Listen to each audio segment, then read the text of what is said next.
এক গভীর জঙ্গলের ভিতরে বসবাস করত রাজহাঁস ও তার তিনটি ছানা। দিনের বেলায় মা হাঁস ও তিনটি ছানা খাবার খুঁজতে জঙ্গলের মধ্যে বেরিয়ে পড়তো, আর রাত হতেই তারা এই আম গাছটির তলায় এসে আশ্রয় নিত। আম গাছটির মধ্যে অনেক আম ধরেছিল এবং আমগুলি পেকেও ছিল। কিন্তু হঠাৎ একদিন রাতে কি হলো, মা হাঁস ও তার তিনটি ছানা খাবার খুঁজে এসে আম গাছটির তলায় বিশ্রাম করছিল। ঠিক তখনই আম গাছ থেকে একটি পাকা আম পড়ে গেল মা হাঁসের মাথার মধ্যে। আর ঠিক তখনই মা হাঁসটি ছটফট করতে করতে সেখানেই মারা গেল। ও মা, মা, তোমার এটা কি হয়ে গেল? হে হে, এবার আমরা কি করব? ও ভাই, মা তো মারা গেল।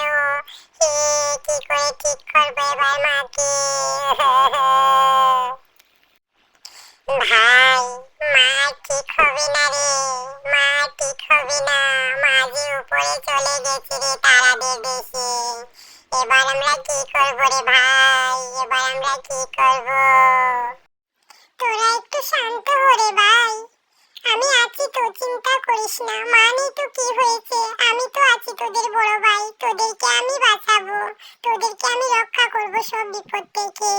কিন্তু ভাই, এবার মাকে দাফন করতে হলে তো জঙ্গলের অন্যান্য পশু পাখিদের সাহায্য নিতে হবে। তোরা চল আমার সাথে, দেখি কি করা যায়। তারপর তারা তিন ভাই মিলে জঙ্গলের অন্যান্য পশু পাখিদের কাছ থেকে সাহায্য নেওয়ার জন্য রওনা দিল।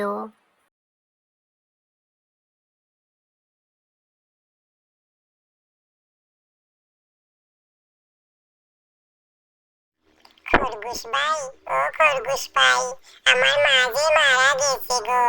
এবার আমার মাকে যে দাফন করতে হবে, তুমি কি আমাকে একটু সাহায্য করবে? আমার দুই ভাই তো ছোট ছোট, ওরা কিচ্ছুই বুঝে না। তুমি আমাদের একটু সাহায্য করো না ভাই। আহা, কি আবদার গো! মামা বাড়ির আবদার পেয়েছো নাকি? তোমাদের সাহায্য করব।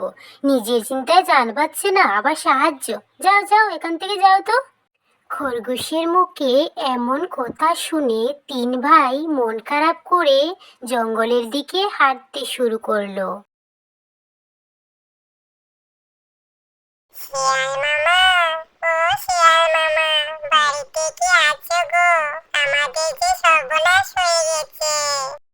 সকাল সকাল এ আবার আমার কোন ভাগ্নে আসলো রে? বেরিয়ে একটু দেখি তো। কি রে পুচকে পুচকে হাঁসের চানা, তোরা এখানে কি মনে করে আসলি? মামা গো, আমাদের যে সর্বনাশ হয়ে গেছে গো, আমাদের যে মা মারা গেছে। আমরা তো অনেক ছোট, তাই আমরা মাকে দাফন করার জন্য তোমার সাহায্য নিতে এসেছি গো। তুমি আমাদের একটু সাহায্য করো না মামা, একটু সাহায্য করো। আরে দূর ভাগ্নে, এ তো আমার বাহাতের খেল রে।